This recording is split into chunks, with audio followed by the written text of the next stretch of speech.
Ведь мы, женщины, понимаем, да, когда вот человеку нравимся, и как-то он по-другому именно исключительно смотрит на тебя. А нет, я вру! Он предложил свидание. Так надо делать, мужчины. В театре ты уже от начала до конца все. Видите, как нам трудно С таким зрителем. Все видят. Почему-то мне режиссеры дают такие маленькие эпизодические роли. Юра Борисов тоже такой же величины. Он выдал такую игру. Пощечину дала. Била по лицу. 4 раза. Этой же рукой, который пожимал руку Анджелины Джоли. Он брал меня за... Самая еще такая проблема среди женских ролей – большая конкуренция. Жанна Ксенофонтова, актриса Сахакадемического театра имени Аюнского. Широкой публике известна по многочисленным ролям в кино. Ее дебют состоялся в 2013 году с роли в фильме «Джиктисас». С этого времени занята в десятках ролей как в театре, так и в кино. Родилась в Хабаровске, выросла в селе Хампа Вилюйского Улуса. Имеет 2 красных диплома – Якутского колледжа культуры и искусств и Арктического государственного института культуры и искусств. Замужем за режиссером и продюсером Владиславом Федоровым. Примечательно, что их брак был заключен во время выставки форума «Россия» в ВДНХ. Свидетелем радостного события тогда стали посетители выставки и гости из Якутии во главе с Ильдарханом.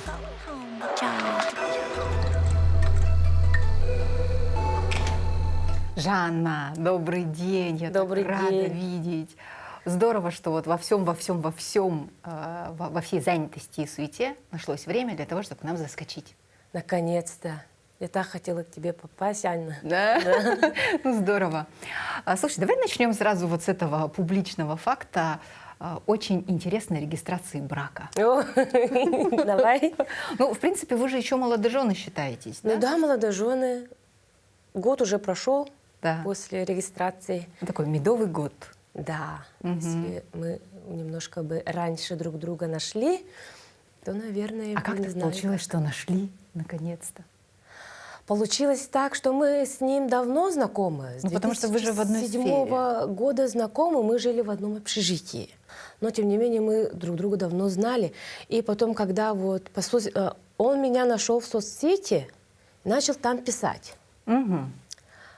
А я ему не отвечала. Почему? Не знаю. Цену себе набивала. И сердечки ставила. Потом мы как-то остались наедине, и он сказал, признался, что я ему нравлюсь, хочет пригласить меня на свидание, и хочет, чтобы это свидание прошло как-то оригинально. А нет, я вру! Он предложил свидание, а я посмотрела с ног до головы и сказала: если это свидание будет оригинальное, то я соглашусь, пожалуй. Пожалуй, так и сказала. Да. И ушла оттуда. Да, и потом он меня, мы как номерами перекинулись, стал писать уже в других соцсетях, да. Угу. Конкретно уже там, если не ответишь, то ты уже, плохой человек, да. И я ответила: давай пойдем. Как раз тогда моя мама приехала в Якутск, и она сказала: иди, дурой будешь, если не пойдешь. Да. Ну и в итоге оригинальное было? Он меня свел в тир, хотя это не оригинально, да, во всех американских фильмах, комедиях романтических все время идут в тир, да, по парку гуляют. Это где? в тир. Это у них, а у нас? А тут он мне не говорил. Я спрашиваю у него: куда мы идем, а он говорит: мы оттуда выйдем расслабленными. Угу. Ну, ты расслабилась? Он меня не так понимает, по-моему, я подумала. Ты мне конкретно скажи, куда мы идем, или сейчас машину останавливаешь, и я выхожу. Там любят бывать мужчины, сказал. А у меня в голове уже: неужели сауна? Почему-то так, да? И потом... Нет, я его... Куда идем? Он сказал: в Майянай. Будем стрелять из разных оружий. Ружья. Я даже не притрагиваюсь к ним, да, я даже не знаю, как склонять это слово. Ну, в итоге? И мы пришли, оказывается, стрельбище, большое такое здание, военный центр. И там я стреляла на трехлинейке, да, Вальтер, револьвер, Калашников. Судя по всему, впечатлило тебя. Это, да, я никогда в руке не держала, разве что реквизит в театре. И я очень так, да, я очень хорошо провела время. Потом я пришла домой, а он еще тогда, фильм «Ит», Да. премьера была, тот же день. И он, кроме вот организации, он еще нашел время на свидание. И потом пригласил вместе с моей мамой на премьеру фильма «Ит». Потом уже он вечером после премьеры написал: «Я хочу с тобой еще второе свидание». Ну какое? Как проведем? Где будем? Я хочу позвать тебя в город на второе свидание, в город, который я очень люблю. Какой город? Давай слетаем в Санкт-Петербург. А он еще до этого, оказывается, узнавал у моих коллег, что у нас тогда еще были локдауны, мы толком не работали, работаем, кто-то заболел, уже не работаем. Вот ровно такое время было, где график непонятный, и он узнал, что кто-то заболел, и, возможно, будем отдыхать 5 дней. И он сразу купил билеты. Мама говорит: «Иди!» То есть ты еще не согласилась, он уже билеты купил? Нет, я согласилась. Да. Хорошо. Я просто немножко перескочила. И мама говорит: «Езжай, слетай, увидишь красивый город. Если даже и не понравится, зато увидишь красивый город. По дворцам погуляешь, музеи, выставки». И я согласилась. Понравилось. Ну, он так вот, видите, да, как он хитро все сделал. Он умно, я бы сказала, все сделал. И с таким отношением к тебе особенным. И видишь, в союзники взял не абы кого, а Санкт-Петербург для покорения сердца Мальчики, Жанны. учитесь. Слушай, а вообще в жизни как у тебя происходит? Часто ли то, что ты представляешь, реализуется? Или наоборот, очень часто неожиданности происходят? Так, мне кажется, у меня очень хорошая интуиция. Ага, не хочу сглазить, но предчувствие у меня бывает.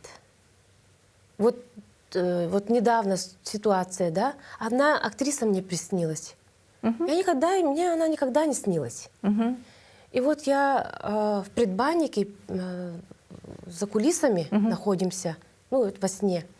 Она плачет, съежилась, плачет, а я хочу ее успокоить, а мне лень. Надо успокоить, надо энергию свою тратить. Я ее не успокаиваю. А потом на завтрашний же день мне звонят: «Жанна, вот эта вот актриса, она на гастроли не поедет, так что придется тебе ее заменять». Это главная роль. В каком спектакле? «Каракаталык» Иван Гоголь. Ага. Будешь исполнять роль Хоборос. Это большая роль. И вот сейчас я в процессе. Надеюсь, сыграю. Вот, и предпосылки вот такие вот были. А как ты актрисой стала вообще?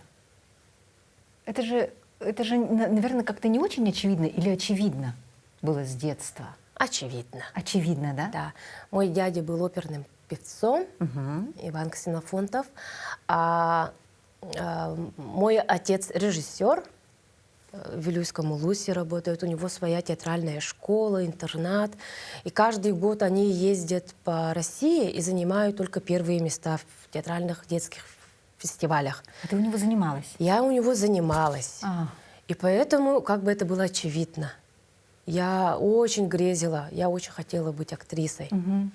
И, не то чтобы так сложились обстоятельства, звезды, а, наверное, ДНК больше подводил вот так меня.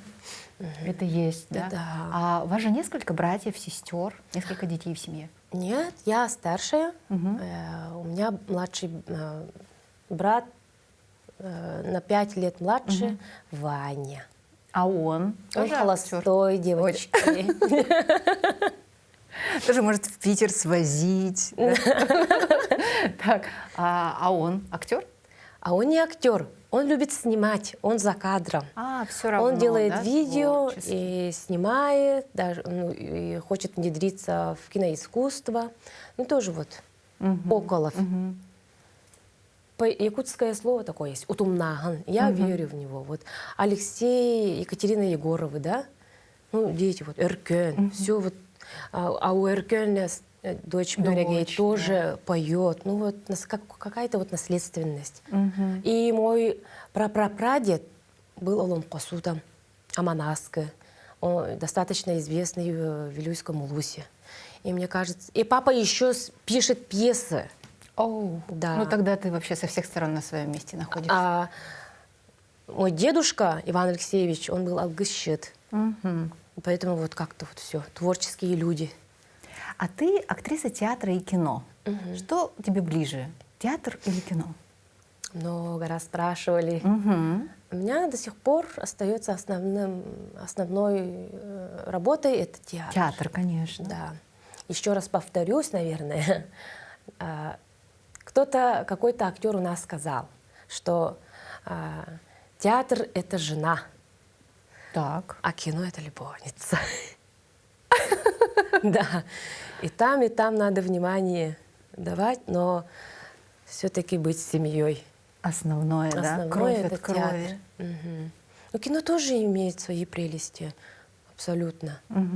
И, ну, получается так, что по фильмам тебя больше узнают, а в театре есть своя аудитория, и они постоянно ходят.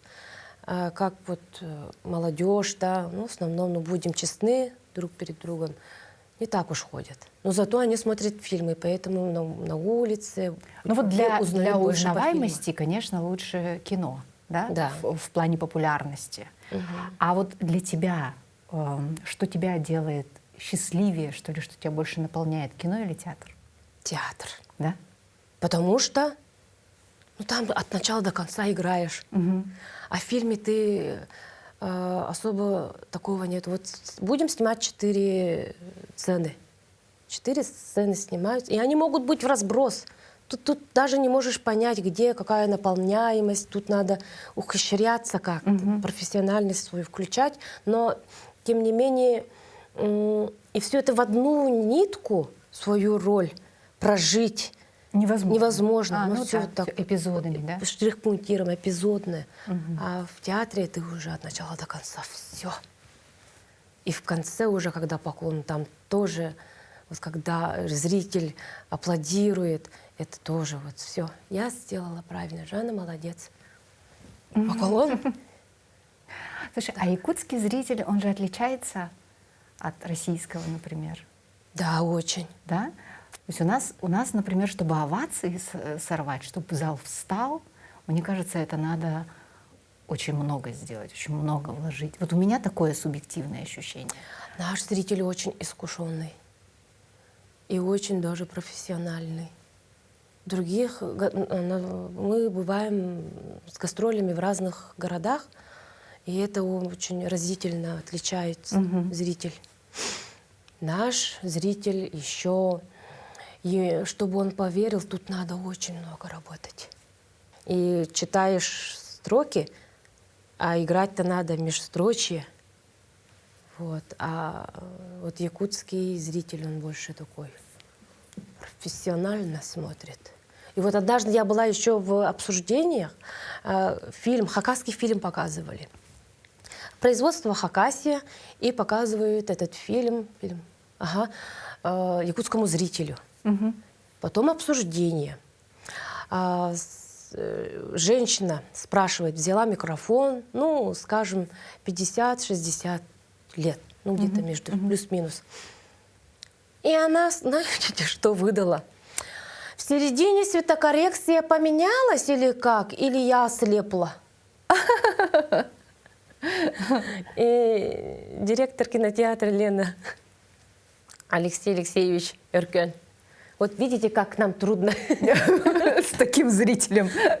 Все видят. А как объяснить феномен якутского кино? Ну, ты для себя как объясняешь? Тут я всем задаю этот вопрос, кто имеет отношение к кино. Все по-разному, кстати, отвечают. Да, Да? Да. Ну, это, по-моему, сперва это было ребячество. Да, вот снимают, и мы же тоже так сможем. Мгм. И наши энтузиасты были, ну, то поколение, очень таким вот смелым, храбрым и очень даже самоуверенным. Да. Просто начали снимать фильмы. У них сценария не было. Все на коленках. Финала абсолютно не было. А как пойдет? Придумаем. Придумали, да. А якутский зритель пошел, поддержал. Вот, феномен фильма «Кескель». Ага. Так полюбили этого героя. Чуть ли не обсуждения были, да? Это разве наш герой нынешнего времени, современности? Такие обсуждения же были тогда. Мгм. Но, тем не менее, полюбился этот герой. И стали ходить на следующие части. А в это время... я поняла. Потому что у нас очень много театров.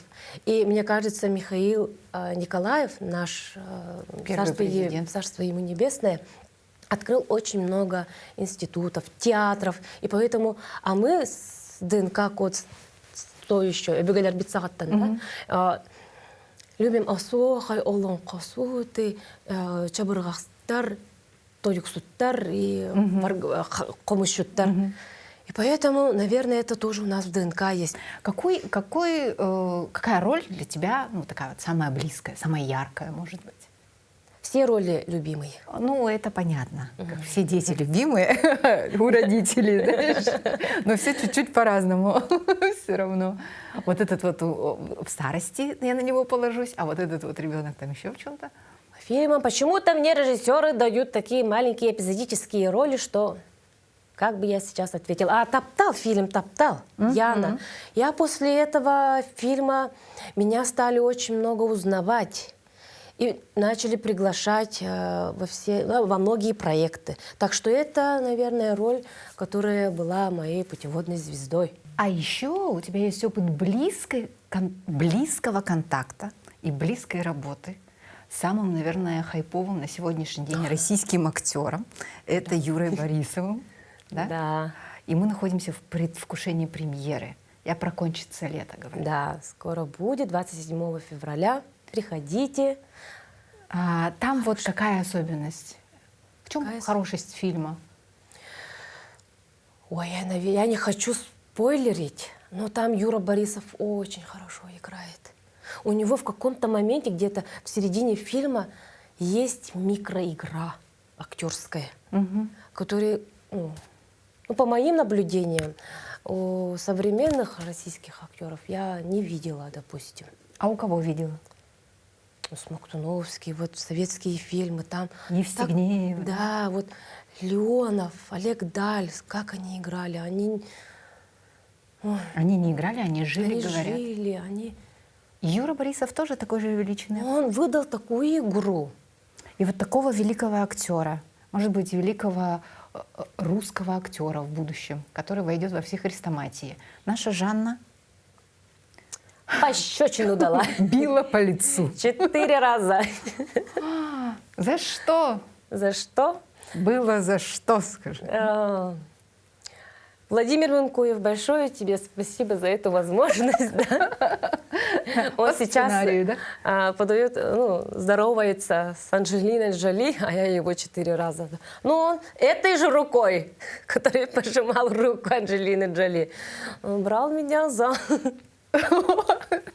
мягкие... За определенные места, за что и получил, да? Да, за что и получил. А там у тебя роль его любимой или его бывшей? Наверное, когда-шний. Он играет бывшего заключенного, кстати. Он после тюрьмы на родину приезжает. И, возможно, до этого, во время школьная любовь, может быть. Я олицетворяла эту девушку Светлану. То есть ты девушка из прошлого. Да. Это то, что касается кино. А в театре любимая роль? Вот начала говорить, да, ты про это? Ага. На самом-то деле я очень люблю спектакль «Кетейбет». Мы актеры сами ставили этот спектакль как перед гастролями. И мне попалась роль. Я тогда была очень молоденькая. Не то, что сейчас, да. И мне дали роль мальчика. Так. Я очень сильно обрадовалась. Потому что до этого как-то начали роли давать такие. Сергей Потапов проститутку играла 2 раза у Андрея Савича Борисова уже. И потом, Поэтому ты обрадовалась мальчику, да? Да, Что шутить, наконец- что наша, как там, какая-то там... Все, в общем, легкого поведения все время будешь играть, говорили. А это мне очень сильно не нравилось. И вот тут мальчик. А ведь это уже можно хоть как сделать. Тут простор для творчества. Даже имени нету. В пьесе действующие лица. Так, Мальчик. Неустроев написал так. Мальчик, все. Ничего. Мальчик Жанна Ксенофонтова. А теперь уже в программках, да, мальчик-Жанна Ксенофонтова. И на самом-то деле мы вот когда катаем по гастролям, тут простите меня, шлифовывается спектакль. Вот, Обкатывается, потому да? что мы перед зрителем каждый день показываем, и мы понимаем, зрителю это нравится, не нравится, значит, все, прощаемся с этой манерой игры. А теперь вот это пробуем, реагирует, значит, надо оставить этот приемчик. Вот так вот мы работаем на самом-то деле. И потом после 1 месяца мы пришли и сделали вот примерный показ. И зал был в восторге. Все. То есть любимая роль – это роль мальчика. Мальчика. А так хорошо начинала про Шекспира. Регана. О, да, Регана. Да. Но Регана другая совсем роль. Она такая Абсолютно драматическая. другая.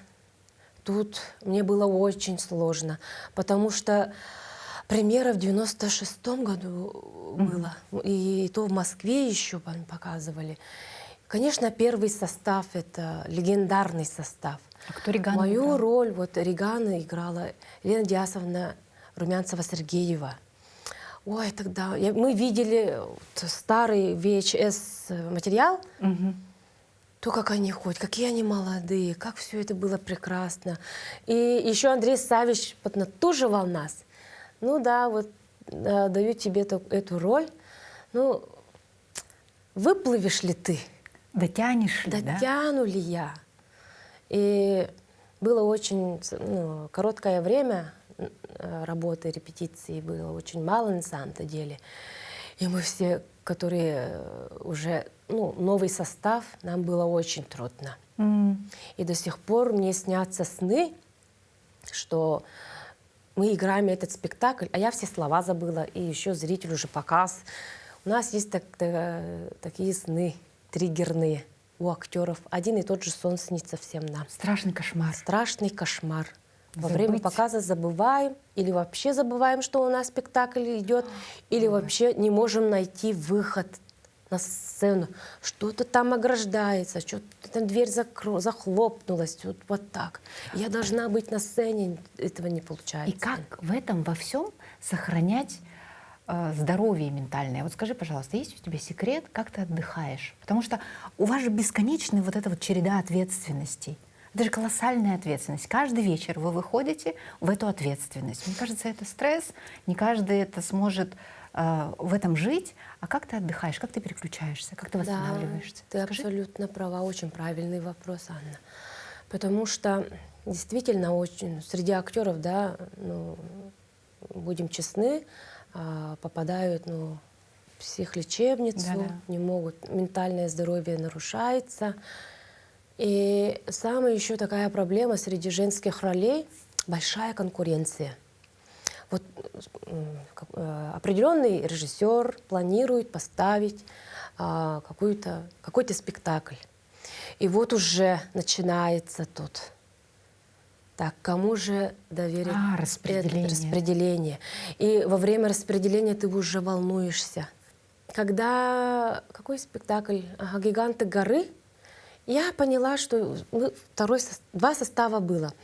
Играла я одну тоже роль, графиню Илса, и Лена Диасовна Румянцева-Сергеева. У вас все У время нас так ставят, возрастная да? категория абсолютно разная. Да? И моя трактовка тоже подходит для спектакля в целом. и ее трактовка тоже. Но мы играли вот поочередно. Но все равно, вот она в следующий раз вот так сделала. Значит, мне придется по-другому. И это все сидишь, записываешь во время репетиций. И я вот уже тогда поняла, что если даже и режиссер не дадит тебе вот ту роль свою хрустальную, то не надо зацикливаться на этом. Ну, значит, режиссер так видит, значит, так будет хорошо, значит, не пришло еще мое время. А ведь все равно когда-то придет мое время. Мы, бедные актеры, все время в ожидании. Мы ждем репетиции, мы ждем режиссера, мы ждем роли, и мы ждем, не знаю чего, все время ждем. Даже на съемочных площадках все время кого-то мы ждем. И как ты восстанавливаешься? Есть вообще время для хобби, для отдыха, для... Как в этом во всем жить? Стресс сплошной. Спорт. Ага. Да. Какой? Не надо оставлять вообще свободного времени себе абсолютно. Если свободное время появляется, тут уже в голове у тебя начинает менталка вот нарушаться. Так, почему так? Начинаю анализировать сильно, потом углубляюсь в недр, начинаю философствовать, потом могу сойти с ума. А вообще надо время так распределить, чтобы не оставалось ни одной свободной минуты.